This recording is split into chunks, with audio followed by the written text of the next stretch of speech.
First of all క్లాసులు ఎవరిదైనా వినండి, పర్లేదు. కానీ ప్రాక్టీస్ చేసేటప్పుడు కానీ చదివేటప్పుడు కానీ బుక్ సోర్స్ చాలా ఇంపార్టెంట్. ఫస్ట్ ఒక ఆర్డర్ వైజ్ చెబుతాను చూడండి.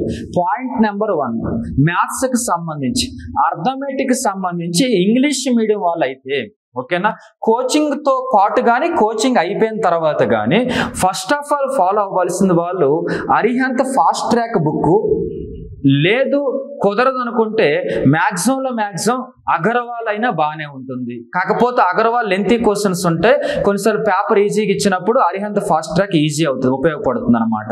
ఈ రెండు సోర్సులు బాగా ప్రాక్టీస్ చేస్తే మీకు మ్యాక్సిమము క్లాస్ నోట్స్తో పాటు ఇంగ్లీష్ మీడియం వాళ్ళు అరిహంత్ ఫాస్ట్ ట్రాక్ బుక్ ఒకటి, అలాగే నెక్స్ట్ వన్ వచ్చేసరికి ఇప్పుడే చెప్పుకున్నాం మనం ఏమని చెప్పేసి అగర్వాల్ బుక్కి సంబంధించి. సో ఇప్పుడు ఓవరాల్గా ఇక్కడికి సంబంధించి మ్యాథ్స్కి సంబంధించి అయ్యింది.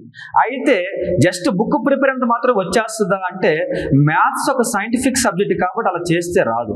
మీరు పాయింట్ నెంబర్ 1 క్లాస్ నోట్స్ ఉంటుందా, అది రోజు కనీసం 1 అవర్ ప్రాక్టీస్ చేయాలి.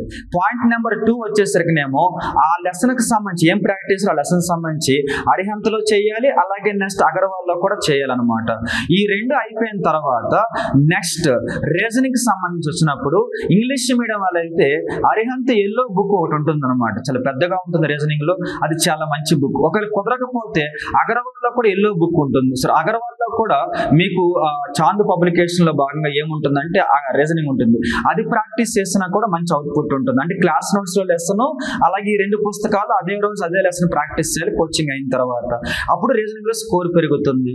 ప్యూర్ మ్యాథ్స్ బేసిక్ క్వశ్చన్స్ అడుగుతారు, ఇస్తే ఒక 10-15 క్వశ్చన్స్ వస్తాయి. క్లాస్ నోట్సే బాగా చేయాలి.